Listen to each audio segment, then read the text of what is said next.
We're Bison! We are impacted!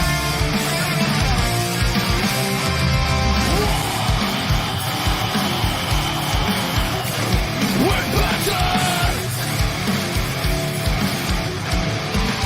We're ready to get up! We want to win! Light the fire of power that make us free! We never break down! We want to win! We are impacted! The best team! Hello and welcome back to TNI-UK Impacted episode 110. Coming to you live via the Total Non-Stop Impact Network on YouTube, Twitch. And if you're a listener on the go, then we're also available on SoundCloud, Spotify, iTunes, and wherever you listen to your favorite shows. I'm your host, Bison, and today I am joined by the one and only Joker. And of course, the man simply known as Steve. Great to have you back, Steve. Welcome back. Cheers. Welcome Thanks. back. That's it, definitely. It's fantastic. It's so good to have you back, buddy. And after your stint in the hospital, 3-man booth, we are back. It's a 3-man TNI team, and we have got one hell of a show to talk about tonight, haven't we? That overdrive, jeez, me knees, that was a show and a half. So, yeah, great. So it's great to have you back, Steve. Is this going to be for a while now? Are we in a much better place now? Fingers crossed, yeah. Fingers crossed. Good. We're much better than we were. So, yeah. Hopefully you've got a better version of me now. Fantastic. You look well, brother. You look well. So it's great to see you. Fantastic. And Joe, how are you feeling this week, my friend? How is the how is the dog situation? Have we got that under control? The dog situation.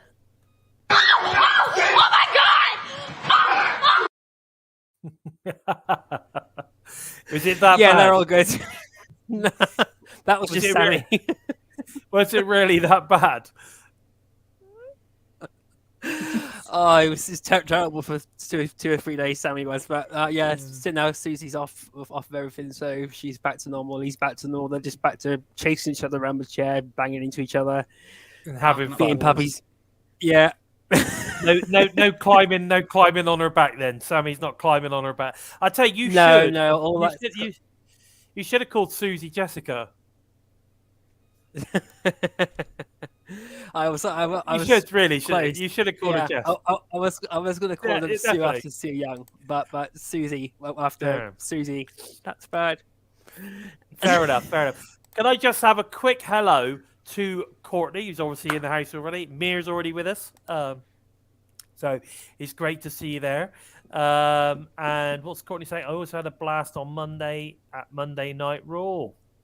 Yes, you saw the pictures. She was that Monday Night Raw in the my audience. Goodness me. You went to Raw? Yeah. Good God. What a splitter. No, I'm only joking, Courtney. That's good. I'm glad you had a good time. It is Raw. I mean, from what I can gather, Raw is starting to get a little bit better. So that's good. I hope you had a fantastic time. And, checking out all of the fantastic former Impact talents that make that show good. Fantastic. It's great to see. Now, guys, listen. Make sure if you're new to the channel and you like what you see so far, then consider smashing that subscribe button and obviously giving us a thumbs up as well. Really important. It helps the channel. It helps each video that we do move up those rankings so that more and more people get to see us. And if you like to show your appreciation with the old super sticker, that would of course be very much appreciated, and of course helps us provide you guys with as much content each week as possible. Every little bit helps keep us going, keep putting out as much content as we can on the channel, because we know you guys love the content that we put out, so it would be very much appreciated if you do that. But like I said, the most important thing is getting those thumbs up, really important. And if you're new, hit that subscribe button.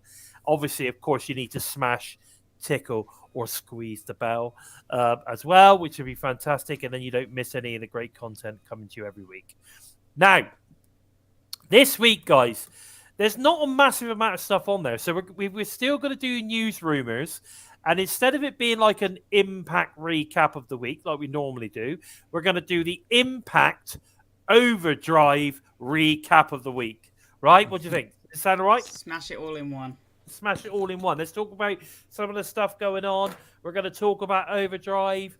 We're gonna have some fun with this one as well because there's some incredible stuff to talk about. To be fair, which is absolutely superb.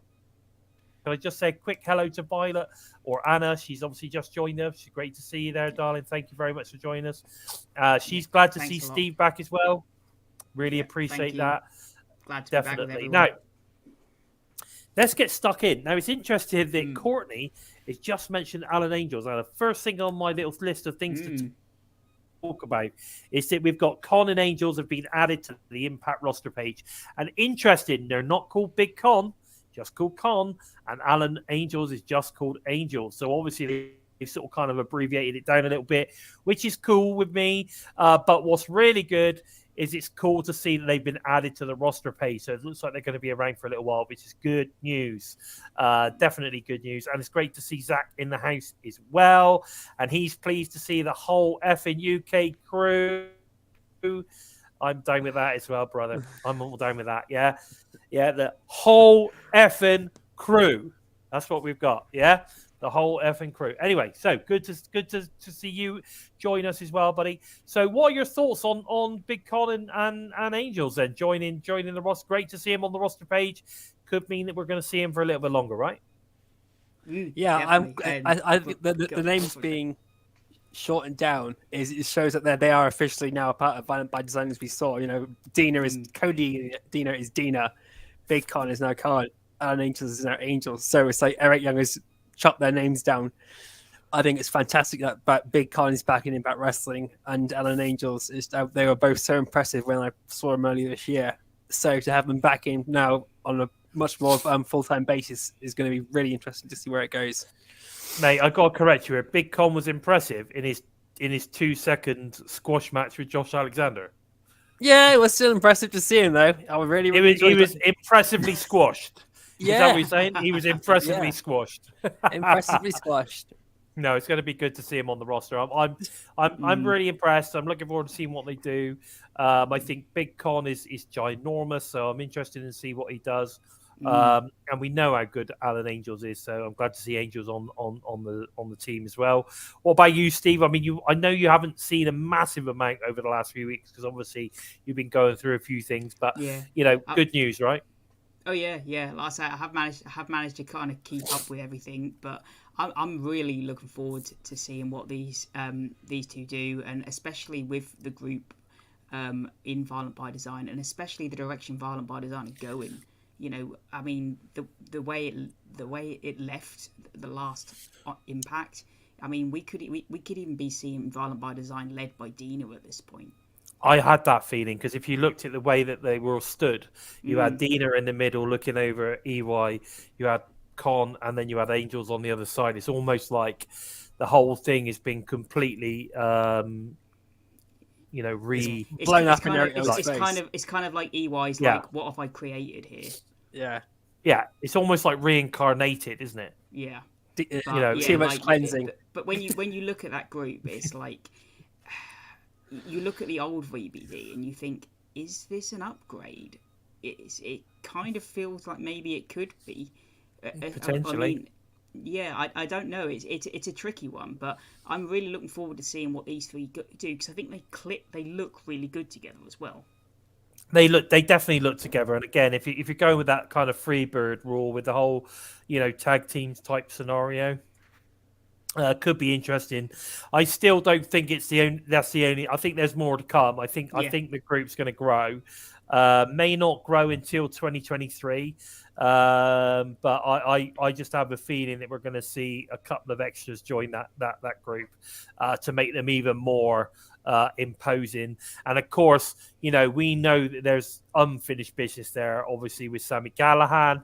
Where's that going to go? What's Sami Callihan going to do? We know that, at the end of the day, Sami can handle himself.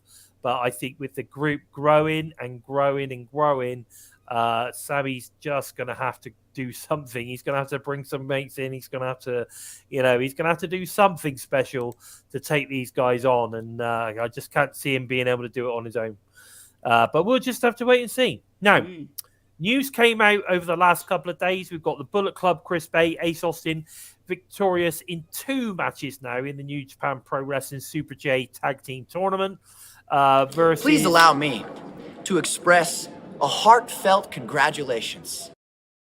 Yeah, definitely.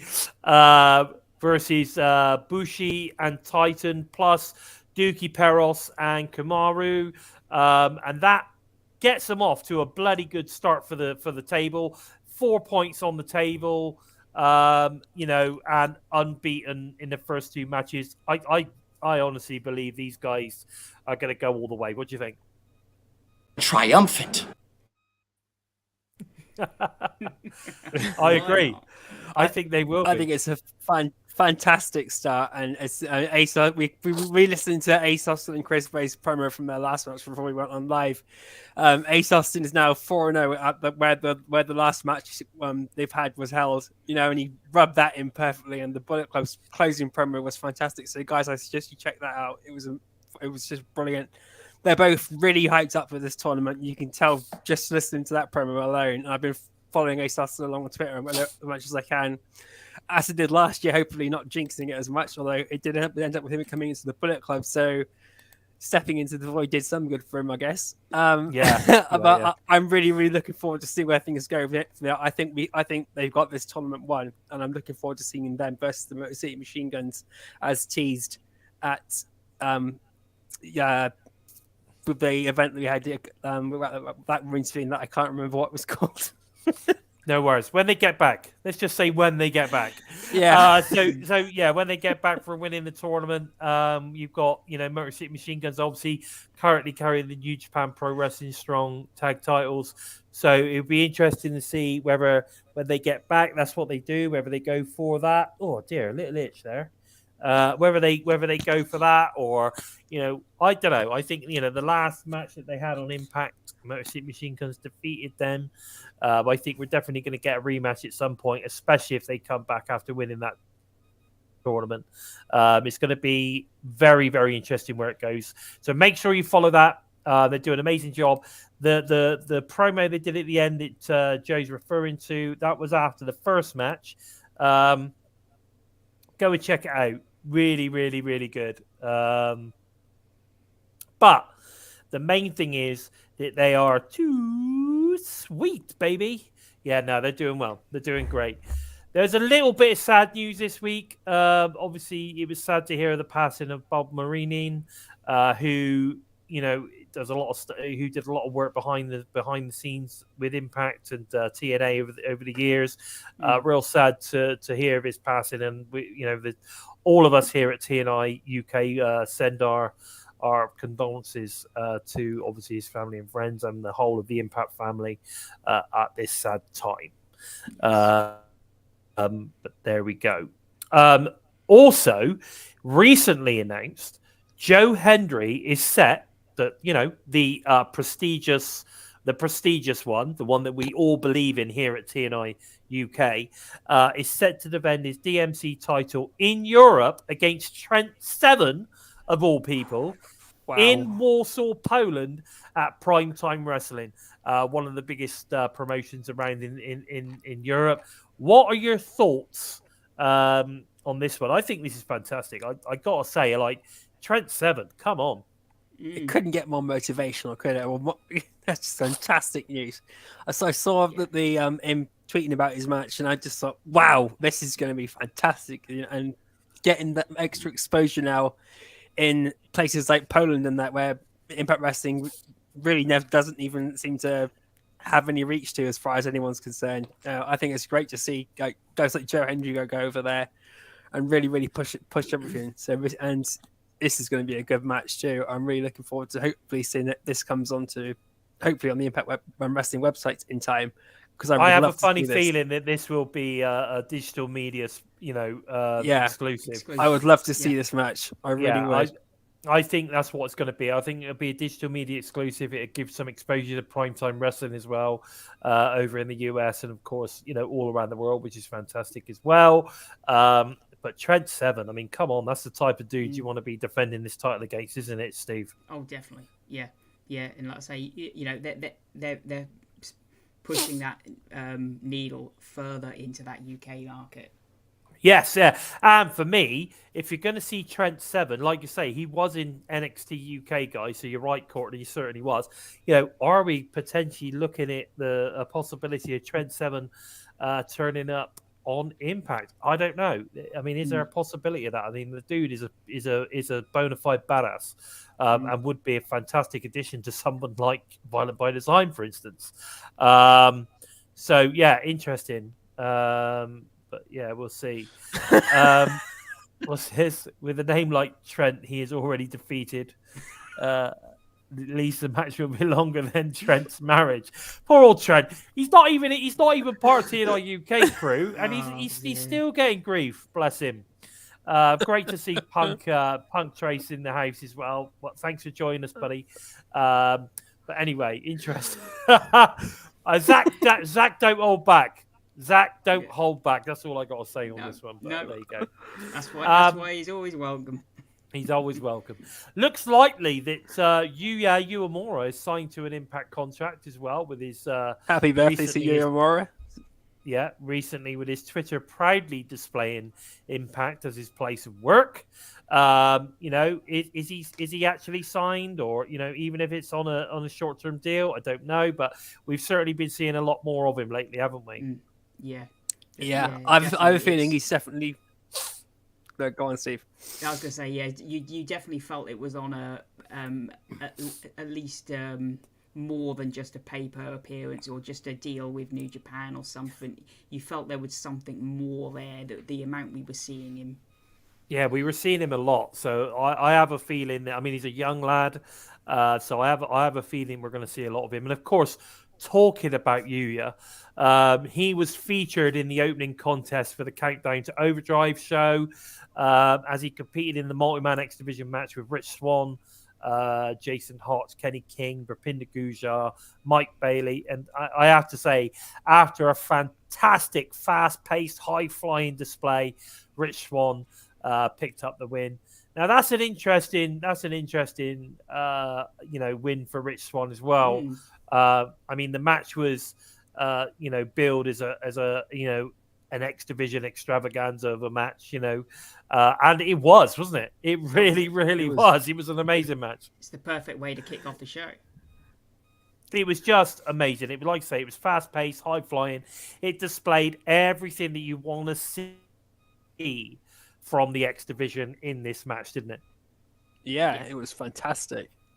I could go on for ages about how good the match was, but you pretty much summed it up perfectly. It was just one of these matches you have to see it to take it all in. It was so good. Everyone has such a great set of moments in, and I love the ending when Kenny King screws over Mike Bailey once again. That really hammers home that this whole thing between Kenny King and Mike Bailey is going to blow over until Hard to Kill, and I'm looking forward to seeing where that goes, because I think that's a massive feud. I think that's a massive feud. It's going to be fantastic. Let's face the facts. We were talking about that. The three of us were talking about how it was time that we needed to get Mike Bailey into some kind of feud. We know the guy is an amazing wrestler. He proved it for week after week after week. He had a great title run of matches, but there was no real character. Or I thought we were friends.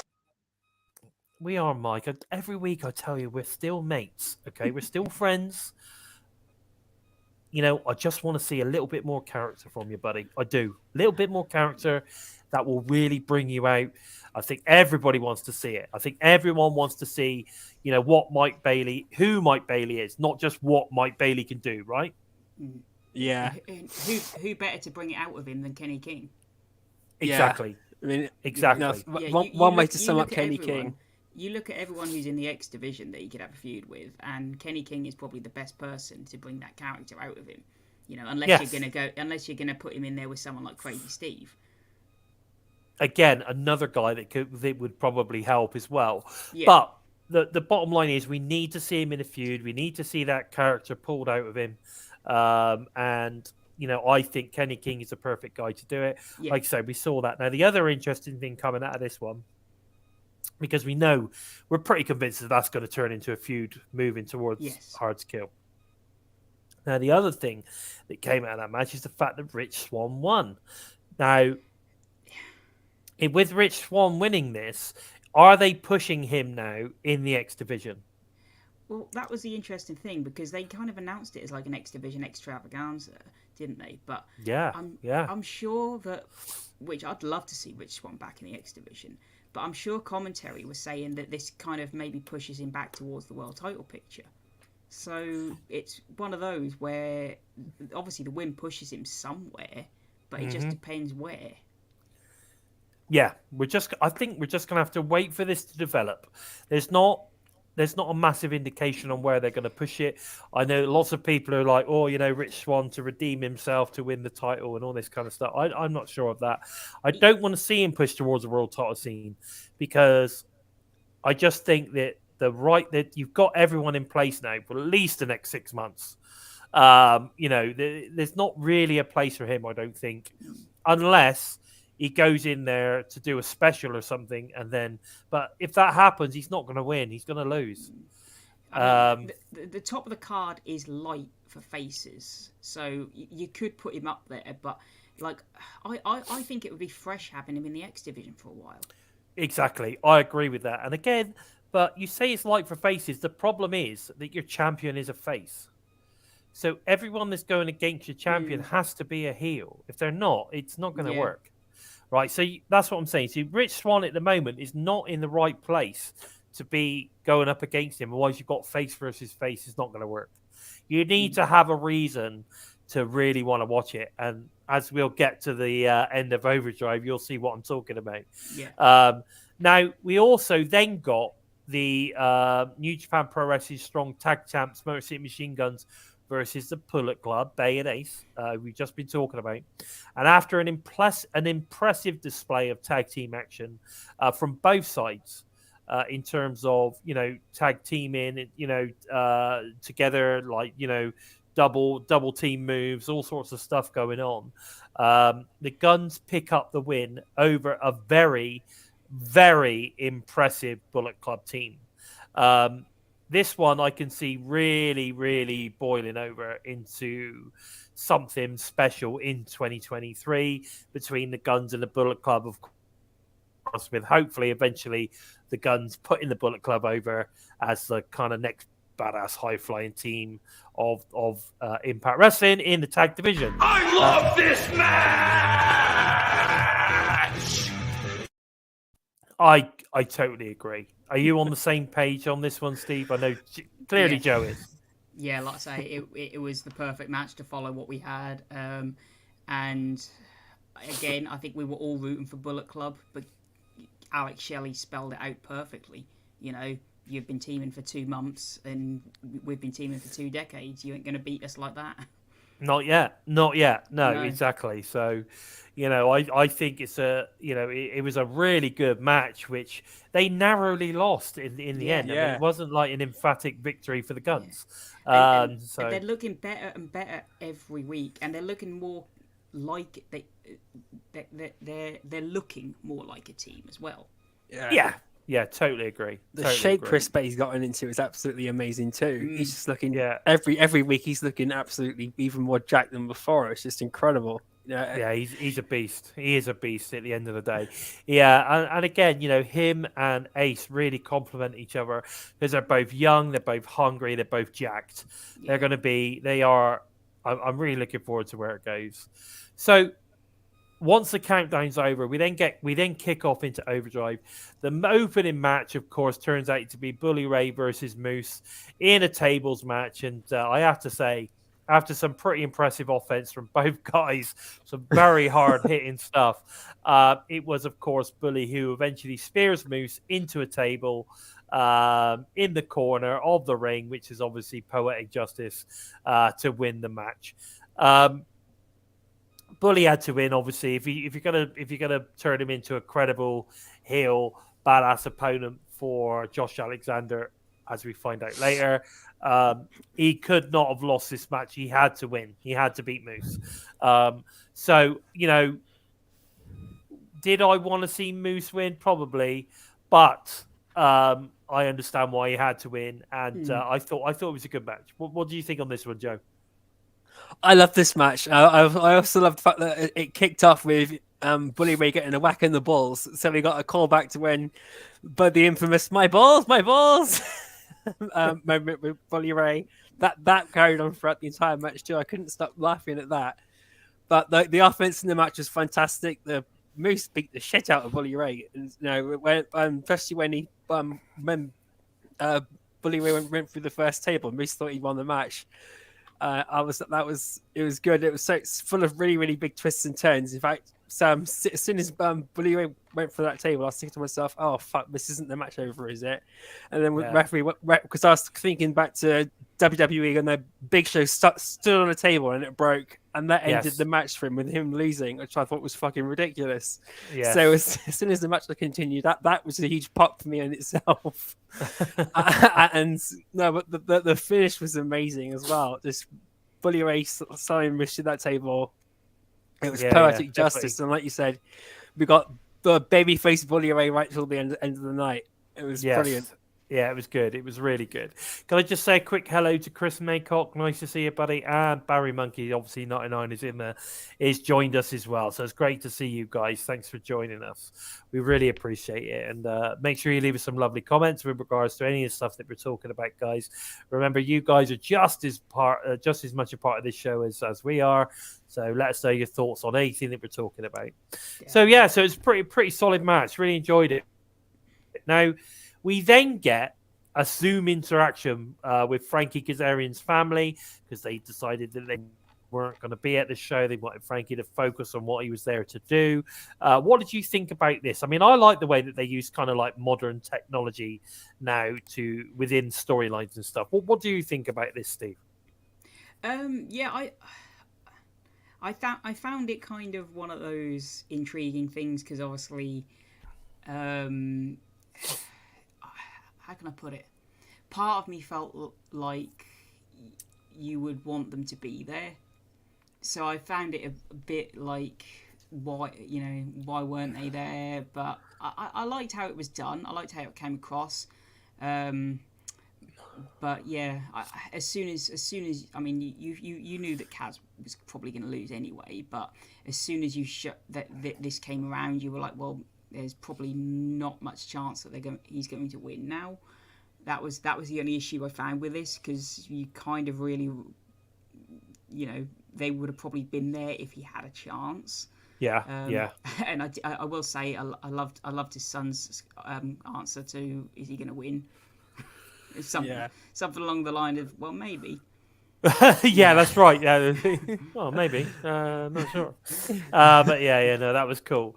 I think it was. I like the way that they sort of kind of are introducing these kind of modern ways of sort of communicating now. I think it sort of kind of brings Impact storyline wise into that into the modern era, which I think is cool. So I like the way they use these kind of things. But yeah, no, I get what you're saying. The fact that they weren't there almost gave away the fact that he wasn't going to win, I guess. Even though I thought all along he was never going to win. I think we all truly knew, but it was one of those that added a bit of kind of think, oh well, why aren't they there? I guess sometimes you never know with Impact though, because they do like to sort of throw the curveballs, don't they? They do like to throw those curveballs in there and shock us every now and again, which is good, and we appreciate that from them as well. Yeah. We then move on, and we've got the Death Dollz then put their KO tag titles on the line against Tasha Steelz, Savannah Evans.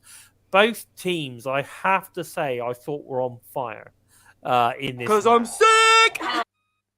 Oh, she was sick, all right. But it was eventually the Death Dollz who came away with the victory, staying champions, especially after we got Jessica hitting the sick driver on Tasha Steelz for the 1-2-3.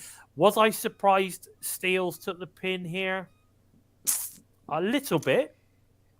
However, in recent weeks they have been pushing Savannah Evans a little bit more. And I'm starting to think with some of the way that Tasha's been speaking on the socials recently, I'm starting to feel she's on her way out. What are your thoughts? Well, I this thought, match- the pin on Tasha was perfect because it then like drives that split between her and Savannah even more. Like, you know, well, I'm teaming. You brought me in to team with you, but now you're the one losing, kind of thing. So I felt that was the perfect way to kind of end it. But yeah, no, I agree with you. I felt there was a few moments in this where the match kind of went more just towards a storyline, but it still kept its bounce really well, and yeah, like you could see where they're going here. I think the long term is to break Savannah away, which, given the fact that at the moment they don't really have any more tag teams, is a bit of a worry. Yeah, I mean, yeah, potentially, but I have a funny feeling that we're going to see a couple more turn up in the Really next hope couple so, of weeks. because Yeah, like I say, they don't tend to have a lot of luck with the Knockouts tag team titles, but very like, true. Very true. I like him, I do.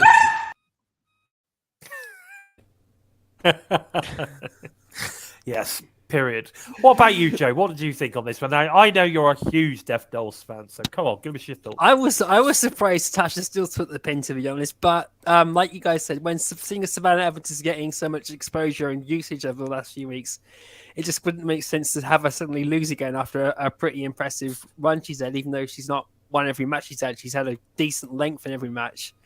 And I hope Tasha still isn't going and isn't leaving. I just hope it's the split between the two of them. But and given what Savannah Evans said, so they got TNI guys last week as well in their interview with her. Keep your eyes on everything on the next couple of weeks because something big is going to happen with Savannah Evans and the Knockouts division in general, the Knockouts tag team division. So I'm looking forward to that. But the match was really entertaining. Jessica and Taya Valkyrie were absolutely amazing together throughout the entire match, and they really clicked even more as a team. Just when you thought things were going to go south, given how Jessica was dealing with her recent loss. But it was a good match. I really did enjoy it. Yeah, there was definitely. I think obviously Jessica's been really getting to grips with ODB's book, which is clearly motivating her and pushing her forward, which is good to see. Anna's making a good point. Drunk again. Yeah, that would have been funny. But Anna's making. She's talking about she hopes to see a feud between Savannah and Tasha. I think that's something which is coming, and I think that would be very cool to see. I think that would be certainly a way of sort of kind of like getting Savannah over a bit more as well as a singles competitor. I think she's great. I think the Cannibal is fantastic, and you're right there. Maybe, is her name Samantha, as Trent called her? No, it's Savannah. So all good, yeah.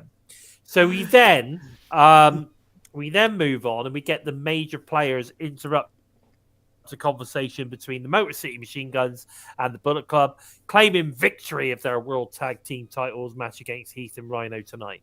So we get that, which then moves into the next match, which is Mickie James' last radio match versus Hardcore Country!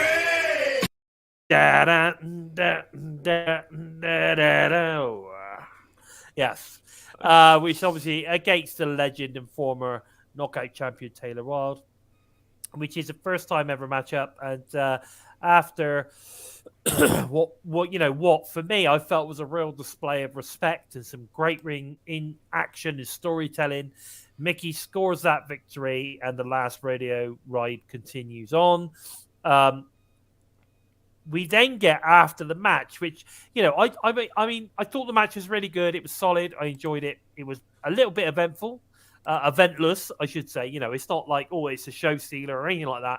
It was a good, solid match, which I enjoyed. And I always love seeing Taylor Wilde and Mickie James anyway. So it's great to see those guys going at it. But then after the match is when we get the real drama, because Deanna Purrazzo's music hits. Out she comes to the ring, looking fantastic in her outfit to confront Mickie, calling her a fake, and that she is Put it gunning to lightly. finish her career. So yeah, I kind of I kind of sweetened it up a little bit, but yeah, so I am the f***ing greatest. that is the character we got back. So one good thing about Chelsea going home is that we've now got the real Deonna Purrazzo back. What are your thoughts on this, Joe? I really enjoyed the match. Like you said, it didn't really need a huge amount of like high spots because it was just such good in-ring storytelling between the two of them. Throughout, it was really, really engaging that way. And I was surprised that Taylor Wilde and Mickie James never faced off before until I got to hear. It was literally just by sheer chance that they just happened to not be able to face each other at TNA the entire time when both of them were in the, at the company, which was really, really history lesson for me. Well, I enjoyed the match. When Deonna Purrazzo came out, I thought, oh my god, things are going to get really, really good now. And the promo she dropped was just fucking brilliant. I was like, yes. Let's see her go. Let's see Deonna Purrazzo go completely unhinged. Don't censor anything. Let her go. And she, oh my god, it was such a fantastic promo. It was just, Deonna Purrazzo buried Mickie James just within like 2 or 3 minutes. It was just brilliant. And Called her a fake, a selfish bitch. She was pretty much absolutely tearing her to pieces. Mickie at the end of it was like, well, let's go now then. But of course, as you would expect, Deanna's going to do it on her time, not on Mickey's. But again, like Barry Monkey's just said there, in the end of the day, Deonna probably is the first one on this retirement one you could see beating Mickie James, right? Definitely. Maybe. The only issue is the timing. Because when would they do it? That's the issue. Like, you feel a match like this, you would want, if it was going to be a big retirement match and have the big implications, you feel like you would want it at like a Hard to Kill, but they can't drag it out that long, surely. It's only a few weeks, mate. It's not that long. You got to remember, we got a Thanksgiving episode, and then we've got about 4 episodes. 2 weeks. Yeah, about not 2 weeks, and then it's the end of the year. So I think it's going to happen at Hard to Kill. I think it's going to be either either way, it's going to be Mickie James loses or Deonna Purrazzo loses. But I think if Mickie James is going to lose, then Deonna Purrazzo is going to be the one to end her career. Otherwise, Mickie James is going to win, and then she's going to get without a shot against Jordynne Grace. I mean, at the end of the day, either way, whoever defeats Mickie, she's obviously putting them over. So it's going to be very interesting. But I think Mickie will beat Deonna, to be honest. And like Mayor said, it would be a bit of full circle. Yeah, exactly. I mean, like I say, Mickey's already beaten her to win the Knockouts title. Let's see where this one goes. I'd like to see Mickie. I don't know. I'd like to see Deonna win, to be honest, because for me, Deonna is like the next generation. She is the one that is there to then move on and lead that Knockouts tag team, Knockouts division forward. But again, all is very much dependent on whether she's re-signed. If she hasn't, then maybe she's going to lose to Mickie on her way out. And it also, I guess, depends who Mickie wants to kind of put over as on as her last match, maybe, and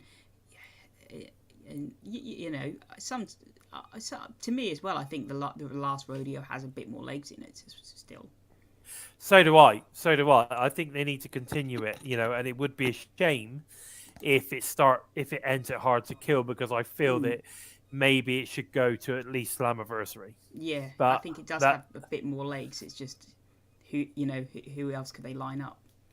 Exactly. Well, you still got Jordynne, you still got Masha, you still got several people they could start bringing in. I mean, like you said, we've always said we'd like to see Ashley Vega come in and have a match. Yeah. I'd like to see Alex Windsor go against Mickie James, to be honest.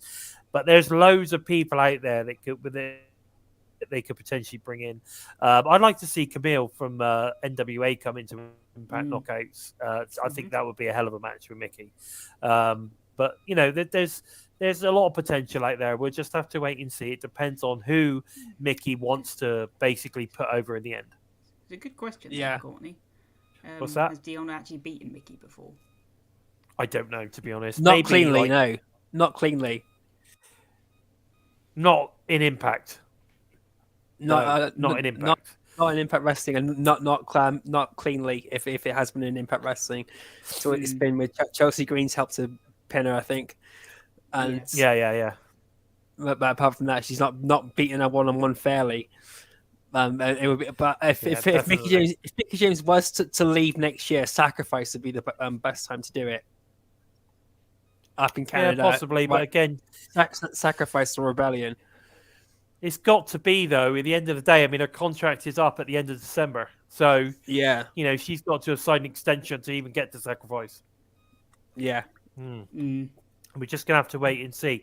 Can I just say a quick hello to T-Thames? I didn't see you pop in there, my friend. So thanks very much. I'll say a quick hello to you. What's up to you? Great to see you. We then get the World Tag Team Championship match. So we've got Heath and Rhino facing the major players. After... Oh, baby! I could do... Oh, baby! I could do a good impression of that. I tell you, I think that's a good impression. Do you not think? Oh yeah, I think it's pretty good. Not bad. Anyway, after a really hard-hitting tag match, Rhino gores Myers to score the pin and retain the tag titles. I thought this was a pretty damn good match, actually. I really enjoyed it. It was very to and fro. There was a lot going on, storytelling-wise, but we always knew that the victory was going to come because there was no way they were going to let Heath and Rhino win it and then lose it in the following match. And we also knew it was going to involve a gore! Didn't we? Yeah. We did know that. I enjoyed this match. Like you said, there was a lot of to and fro, and some of the double team offense from Heath and Rhino was fantastic as well, especially the balls to Brian Myers' face with Matt Cardona. That was hilarious. There was a lot, and we got to see really, really well paced action from both of them as well. People were thinking Heath and Rhino would be a bit sloppy as a team, despite them being a team for 6 years on and off, and they are tag team champions elsewhere as well. But this is the first time we've really seen them as a team, and they're a lot more fluent now than they were against Matt Taven and Mike Bennett. And it's like a new gear has been flipped almost over in like 3 weeks. And this match was really, really good. It's sad to see Matt Cardona lose, but at the end of the day... But the truth is, you're nothing but a mid-Cardona. I had a funny feeling you were teeing that up.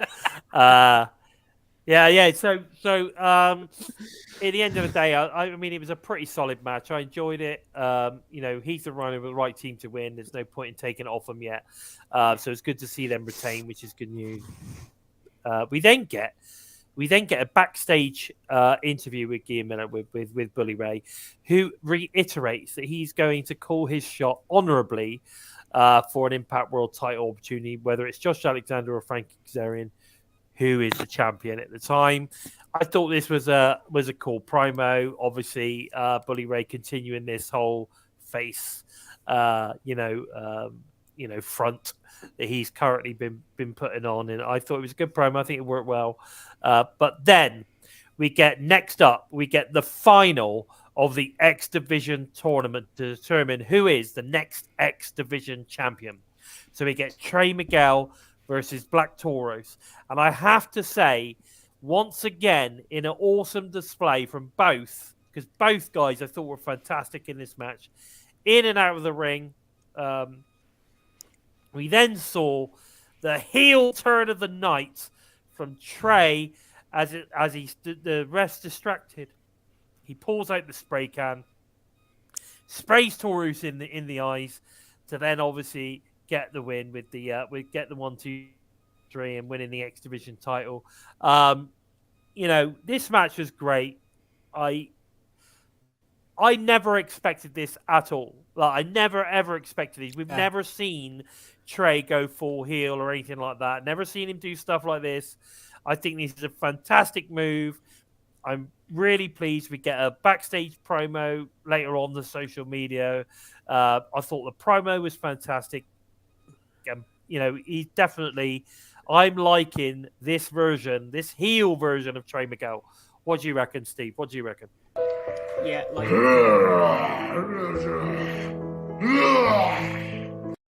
Obviously, Taurus is not happy.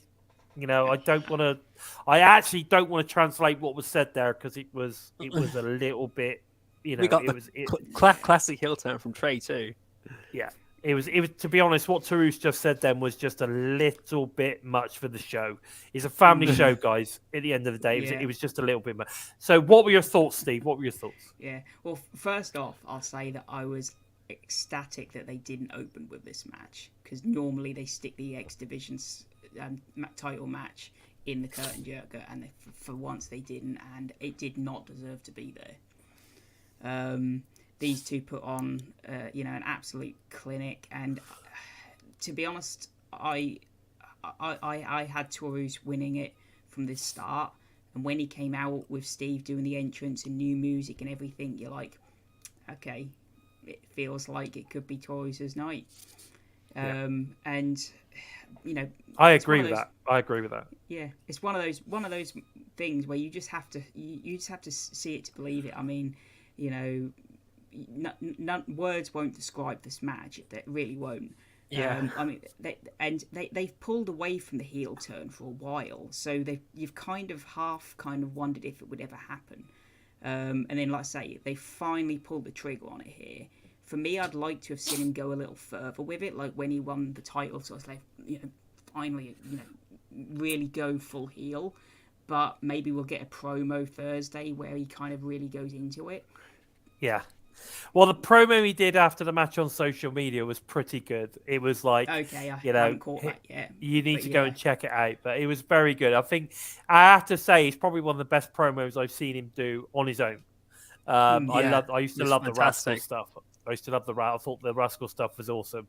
But since the split and he's been on his own, this is probably the best promo I've seen him do. Which I thought was brilliant. Other than, do you want to look like a young boy to you? Other than that, this was a fantastic, I'll add on to Barry Monkey's quote here. I really hope they don't just forget about Taurus now, and I hope that maybe there is a little feud here that can continue. Oh, this isn't over, and without a doubt, this isn't over. We're going to see Trey Miguel versus Crazy Steve, I've no doubt, soon. But Black Taurus is going to be after that title now, because Mike Bailey was the other guy who was really, really up for the title. Now he's with Kenny King. Yeah.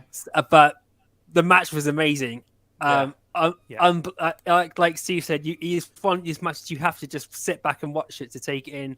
I had to watch it twice to take it all in, because the first time it went by so quickly, and I completely lost all focus of it. When my focus is back and the match was bloody over and the spray paint was in Taurus's eyes, like, oh fuck. But it was like 2:00 in the morning, so I had to wait for the next night to go back and watch it. But I watched it again last night. Unbelievable. Some of the offense Black Taurus got in out of nowhere, it was just incredible. You forget this guy is almost like 6'3", and it's like watching Willie Mack. Guys that big shouldn't move like that, but they can and they do. And when you see them do it, it's unbelievable. But Trey Miguel getting the win the way he did, we were waiting for it for ages, and I'm so glad it happened now rather than get dragged on to next year, because now next year Trey Miguel is going to be kicking off full-blown heel, and it's going to be a really, really all eyes on Trey Miguel next year and for the end of this year. I'm going to say this. I don't think Black Taurus is done. I think the way that they've been... No. I think the way they've been pushing Black Taurus as well, I think they've got Steve announcing him. He's now got new music. They're clearly, starting to create that one up as well. But, it's looking good. Ryan, I will answer your question. It was just a basic tomato and cheese, pizza pie. Fantastic. Loved it. And I only actually ate half of it, and it was just a standard one. I didn't go for a massive one or nothing like that. Just a standard bad boy. Yeah, that's what I had. But there you go. So make sure when you get up to Giuliano's next time, that's the one you want. It definitely creates a full-on hotel room explosion, as in when Bison required. bomb. It was a Bison bomb from hell. But there you go.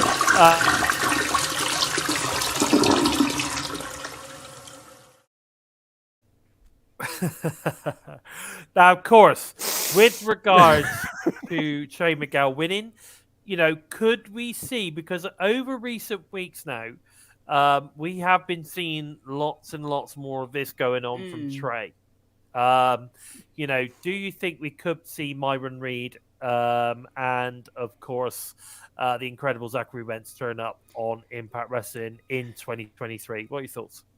Well, Impact recently have been doing their best to try and do work around the tag team division, haven't they? And like with factions, so it's a big possibility that we could see them come in. And I know that it's something that Trey himself wants, isn't it? Yes, of course. Trey's going to want his boys in. He's going to. He's definitely going to want that. When you've already I got mean, I have heard rumors. Sorry, what were you saying? I was going to say, you've already got Steve and Taurus together, so it makes sense that at least he brings one person in. Yeah, I mean, I'd like to see Myron. I'd definitely like to see Myron Reed turn up on Impact Wrestling. I think he's incredible. And like you say, Zach is great as well. So I'd like to see them both come in.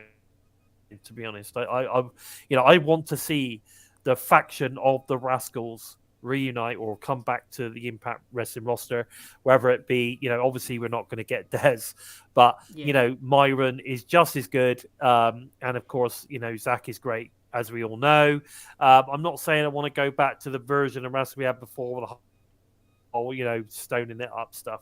I want to see a more heel badass motherfucker version of the Rascals turn up on Impact, and I think it's coming. I just have a feeling it's coming. Yeah. So if the Rascals are going to come back, it's not going to be like it was before. It's going to be a lot more darker. It's going to be a lot more in your face rather than a lot more comical. Yes. And Trey Miguel said in the past, if he's going to be booked elsewhere in tag matches, he's going to want to be with Wentz, and that was after when Wentz had left WWE. So I think what was said was somewhat along the lines of, if you're going to book me, you're booking the Rascals. You're not just booking me. I think that's what he was saying. So I think that included Myron as well. Yeah. I think that is great. Obviously, he can't dictate that for Impact, but who knows? If moving forward, he's definitely going to be backstage saying, "Come on, let's bring my boys in. Let's bring my boys in. I've got this idea. This would be great. We could be heels. We could do this, that, and the other." I think they're coming. I have a feeling they're coming, and I for one am very hyped if it happens. I really am. Now, guys, once this one was done, we are then treated to the Knockouts Championship match: Jordynne Grace versus Masha Slamovich 2 in a last knockout standing match. Both ladies, after an incredible match at BFG, left it all in the ring once again, inside and outside the ring. And at the end of the day, there was some hard hitting. There was some badass shit going on in this match, which just basically ended with Grace hitting a muscle buster. To be fair, she did a muscle buster onto a trash can. She did something else into a door. Basically, it ended with, I think it was a muscle buster. Muscle buster through the door, vertebraker into a door. Trash can. That's right. And it Jordynne just basically managed to get up and evade the 10 count. Yeah. Masha was not getting up after that. Again, I'm not sure where this leaves Masha, but what I do know is that Jordynne Grace is a motherfucking badass. And again, this match proved how impressive she is and what a fantastic Knockouts champion she is turning out to be, right? BAM! Let's go with Steve on this one. Well, no, I mean, first thing I was thinking before the X Division match was we still had like an hour left of the card, and then the X Division match goes by with 15 minutes. And then then the knockouts knock it out in like 20, and you're thinking that's 20 minutes that just has not dragged. They've gone out there and put their bodies on the line and completely killed it. And there were moments in the match where you're like, you just didn't know if that was the end or not, because you think, well, how on earth can they top that?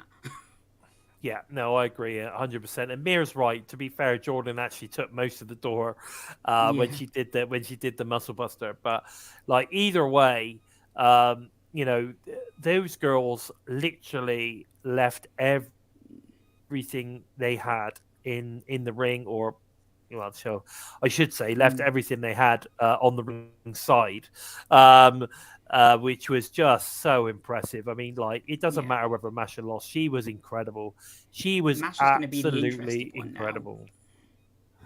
Where does she go from here? I'm more intrigued as to where she goes as to who Jordynne's challenger is. Really? I think so. Okay. Because, she was on this huge run, and now she's had 2 losses, and it's kind of like, okay, now we're going to have to see a different version of her. The problem that you've got now is that they've made Jordynne so invincible. Who the fuck are they going to bring in to beat her? Because if you think about this badass run, in reality started with Maxie Impaler. Yeah.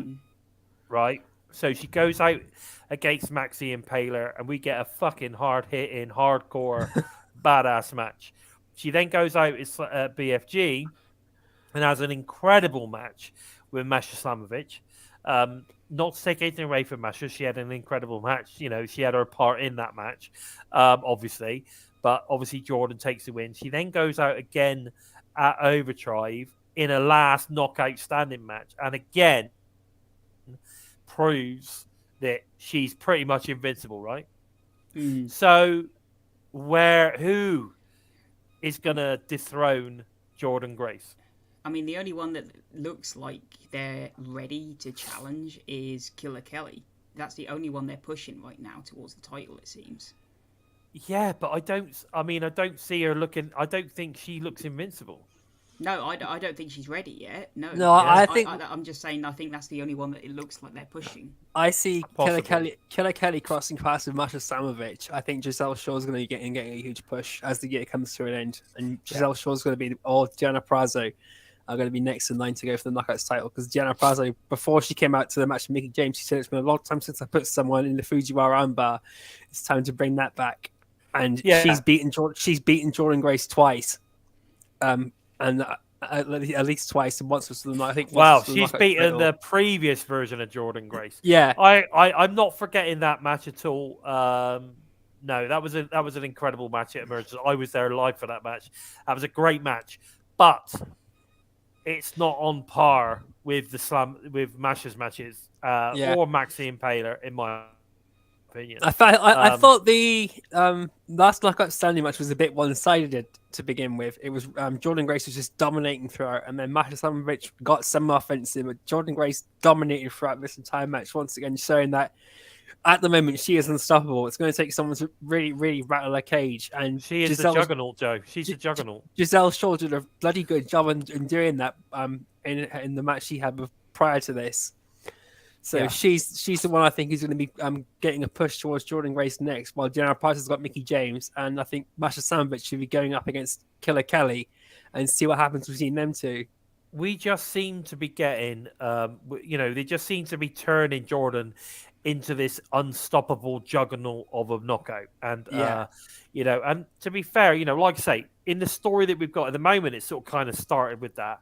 We then get but if you think about going back further, where you're putting Jordynne in with the guys, she's winning the digital media title against, a guy, all that kind of stuff. They're saying Jordynne Grace is a beast, and it doesn't matter who you put in front of her, she's going to give them a hell of a match and probably going to win.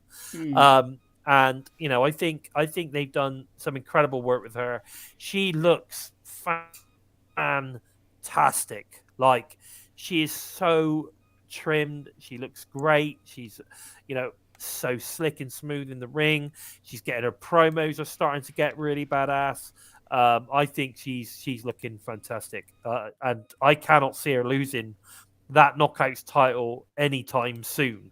I could see her holding this like a record run of holding this title. Yeah. Maybe, That- maybe, I it can will see be, it. maybe it will be breaking the record, and maybe it will be Masha finally getting the getting it back off her.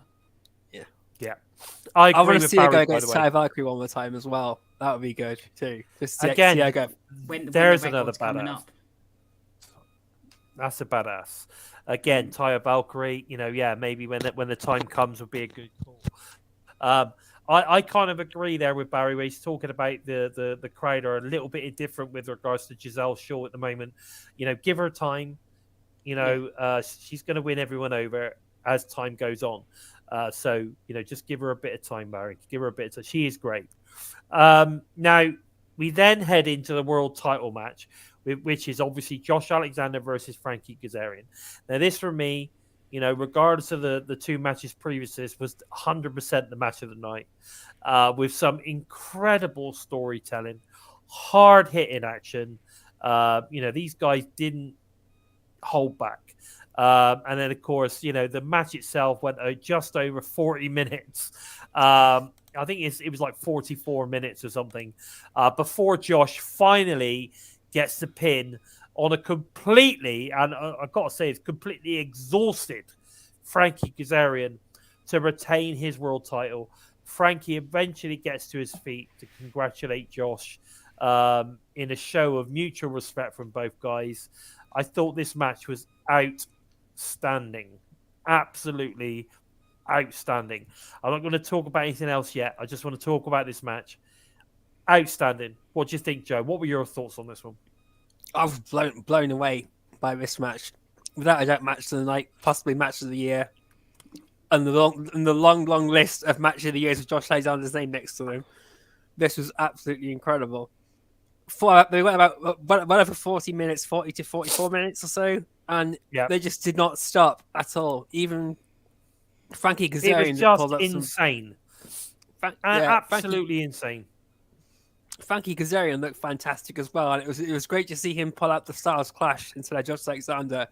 Thought that was a nice shout out from him to AJ Styles, given that they were a team together. That was great to see, and we didn't get a lot of distraction also. We didn't get the cameras panning over to see what the families are doing and everything. It was all the action from production side as well was focused on what was happening between Josh Alexander and Frankie Kazarian throughout the entire match. Talking about production, right?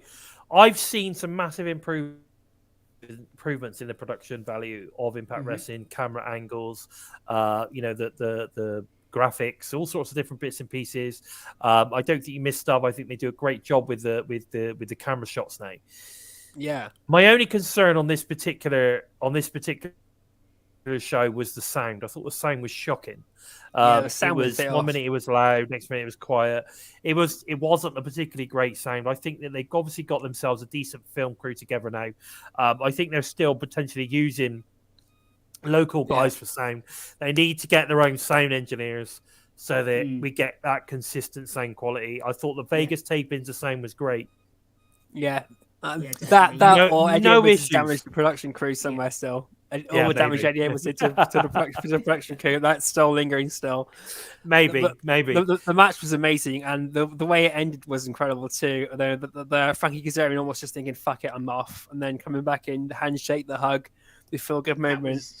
That was such a nice way to end the match between the two of them, and then just let everything go there. That was really I think nice. it was great. I love the way that Josh was sort of kind of, you could see him mouthing to him, look, this is the house that you built, brother. Yeah. You could see all that stuff. You deserve every accolade in this, at the end of the day. But you could understand his frustration as well, which absolutely you don't see from many wrestlers. Like they'll have the title shot and then kind of think, oh well, and just leave the ring. But that frustration is understandable, which it was really nice to see. It makes sense in terms of what the story was about. Yeah. So it was definitely good to see. Now, while Josh, we'll come back to you in a second, Steve.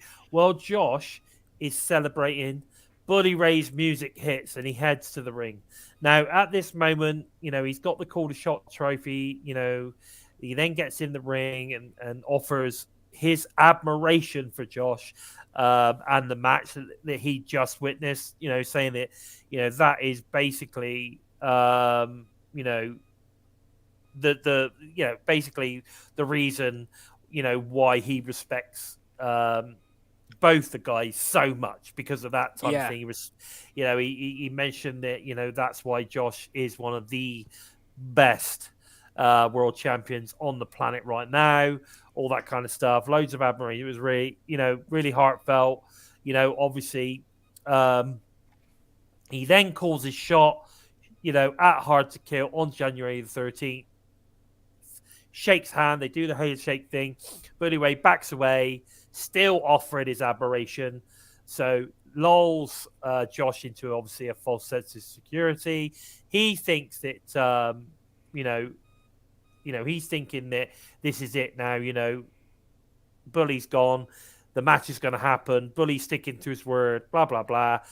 So he goes off. He's kind of like, gets up on the ring. He's doing, he's giving it the big one to the crowd, which is great to see. He then sort of kind of like gets off off the side to head over to go and see Jen, his wife, obviously for a personal moment with them. And then out of nowhere, Bully Ray takes him out. Obviously, he then ends up picking up a chair. We get several chair shots, just continual chair shots. Loads of stuff going on. We get Jen, obviously, totally distressed, like begging Bully to stop, beating him, just literally begging him. Eventually, Bully Ray cable ties Josh to the ring ropes. And to be fair, a man of Josh's stature should have been able to pull straight out of that, to be fair. It was like the thinnest. Even I probably could have pulled out of that one. It was the thinnest one I've ever seen, but there you go.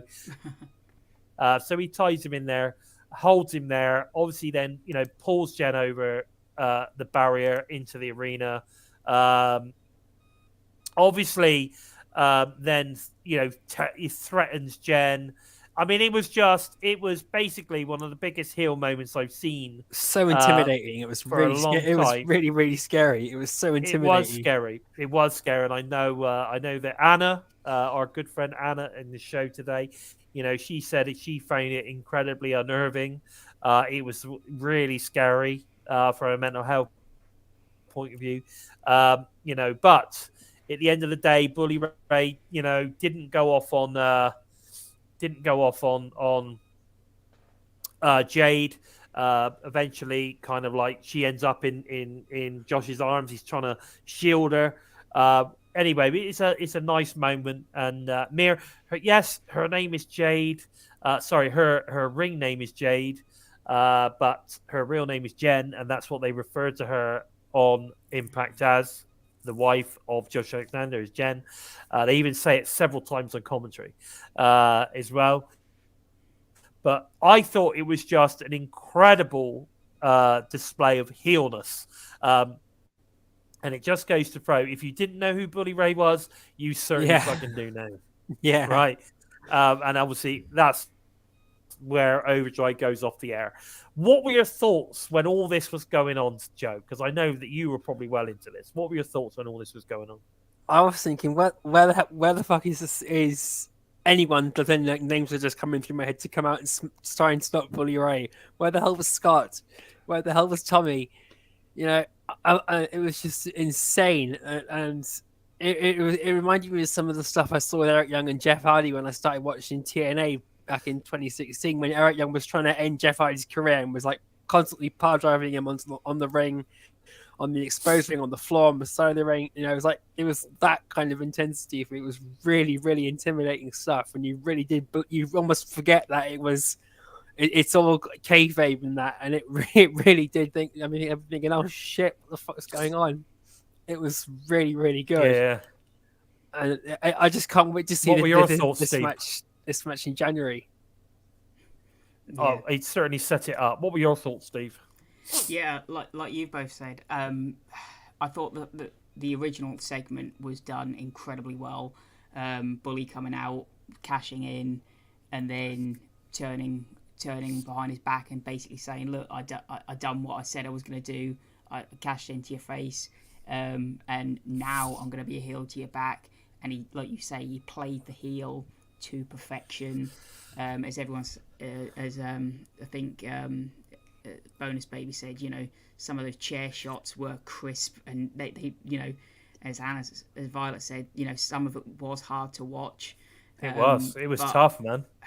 I have to say though, I had a massive grin on my face when this happened, because I'm like, this is old school heel, baby. Yeah, this is what we don't get in wrestling these days. It's old school heel. However, I'll agree with Joe. Part of me, like throughout it, was like, is Scott coming out? Is Tommy coming out? Is anyone coming out to do anything about this? You've got a locker room full of executives and talent relations and anyone out there, referees, and you're just letting this go on. It felt like it did go on a bit with nothing really kind of stopping anything. So that was the only complaint I had, that I felt it needed something else to happen.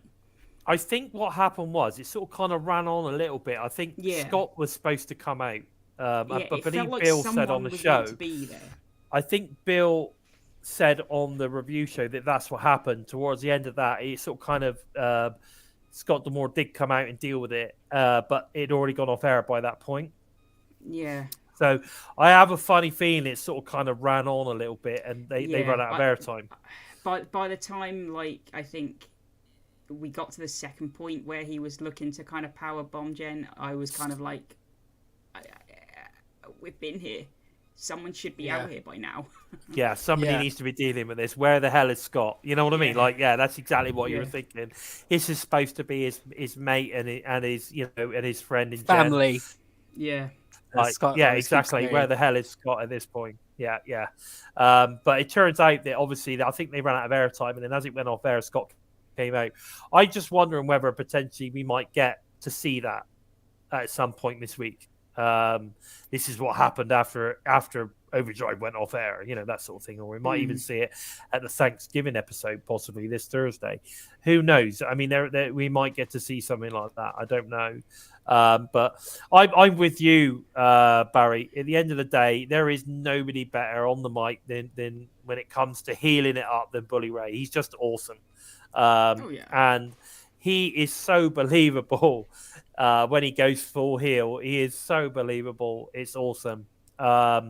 I loved it. I have to say that I am now psyched for Bully Ray versus Josh Alexander, because I think that this is just going to go full nuclear leading up to that match. I think it's going to go full nuclear power on this one. Josh is going to be going mental. I think when we see him next, he's going to be going nuts at Scott D'Amore and what went down. Scott's going to be up against the wall. This is going to be explosive, man.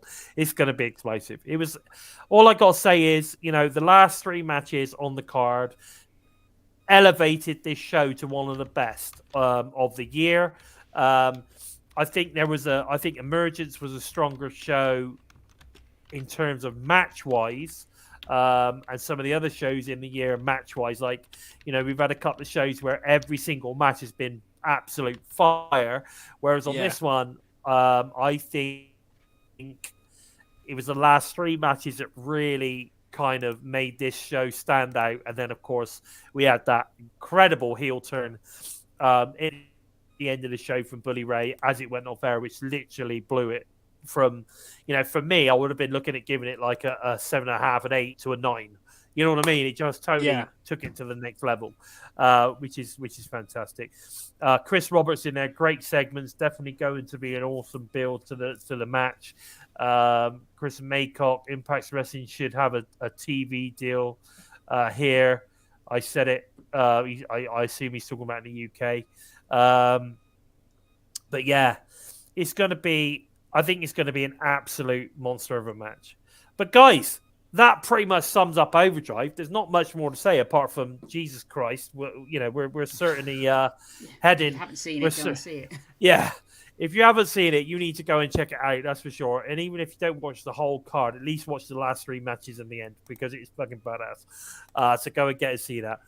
But guys, last night we had the digital media exclusive match released. We had the digital media championship on the line. Joe Hendry versus the Indian Lion Shearer. I'm not going to give away anything on this one. No spoilers. Go and check it out. It's available if you're a subscriber. If it's not, it'd be available at the weekend for free. Make sure you check it out. It's pretty cool. I enjoyed it. It's a good storytelling match. Could have been better in ring, but it was still good storytelling. I know Joe liked it. We then got the BTI match released earlier on today for Thursday. Funny enough, Raj Singh and Shearer versus Delirious and Yuya Uemura.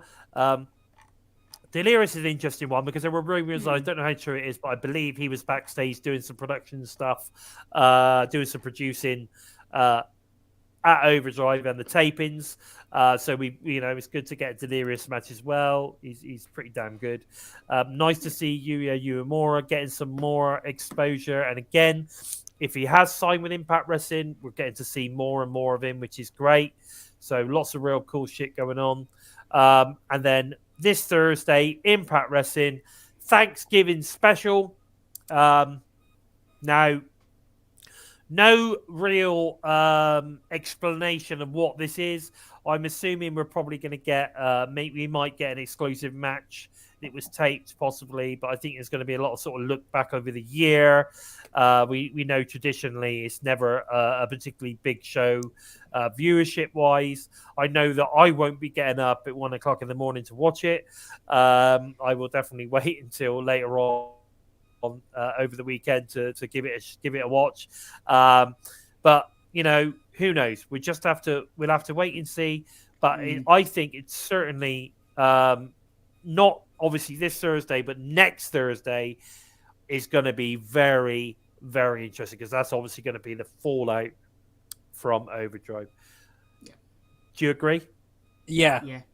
I'm just looking forward to the fallout. I don't mind how long I have to wait for it. I'm just waiting for the fallout now. Yeah. We were talking about this off air earlier, Anna, that we thought maybe it'd be a Wrestle House 3 or something along the maybe they've recorded something that they haven't told us about yet. We're just going to get a surprise on the show or whatever. I don't know. Yeah, it would be very. I mean, I like that sort of stuff. It makes me chuckle. I think for a Thanksgiving episode, that sort of thing is perfect. Let's not waste some fantastic matches that no one's going to watch. Let's have a little bit of fun, a little bit of humor. I'm happy with that. And of course, we get a bit of a callback over some of the stuff that's going on. But like I said, I think it might be like a backstage, a promo heavy type show as well. If we get anything related to Overdrive, that's what we might get. Maybe a bit of a promo heavy thing as well. But so Mir saying highlights of the past Thanksgiving episodes of Impact. Okay, so that's what it is. So there you go. It's a highlight show of past Thanksgiving episodes. Yeah, of Impact so we'll see a lot of turkey trots. Yeah, yes. I think we're going to see a few things going on. We could see some proper old school. It'd be nice to see a bit of Eli Drake.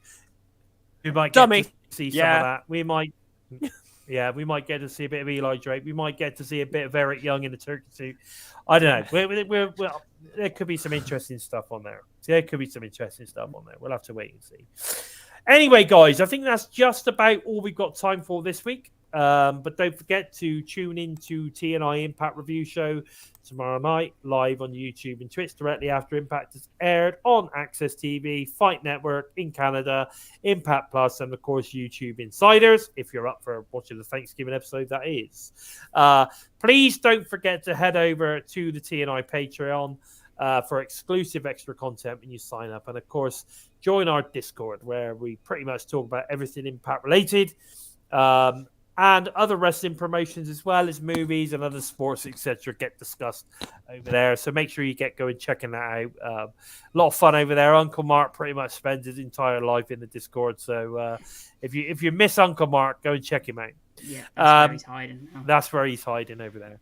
All TNI shows are available to all you Listen on the Go fans as audio only via SoundCloud, Spotify, iTunes, wherever you listen to your favorite shows. Where can we find you on the socials, Steve? You can find me only over on the Twitter now at SimplySteve311. So yeah, going to be back on there now, a little more active. So yeah, follow me over on there at SimplySteve311 for everything Impact Wrestling related. Fantastic. And what about you, Joe? I've been waiting to say that for a week, Steve. Yeah, I've missed it. It's not been the same. Just took going to me. It's not been the same at all. We've missed you, Steve.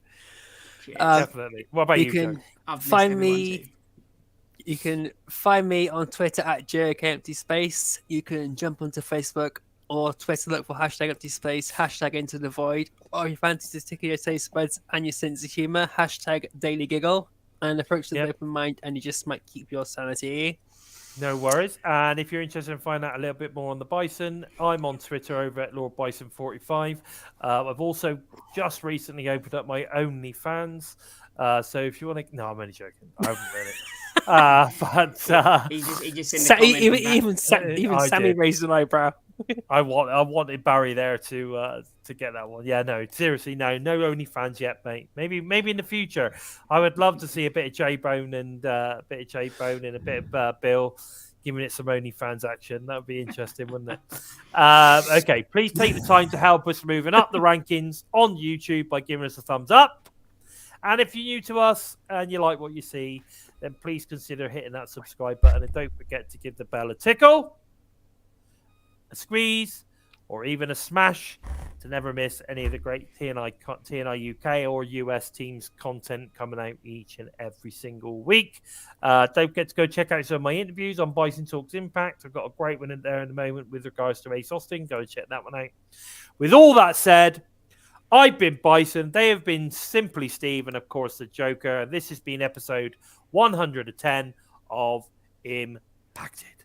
Take care, guys. We're Bison!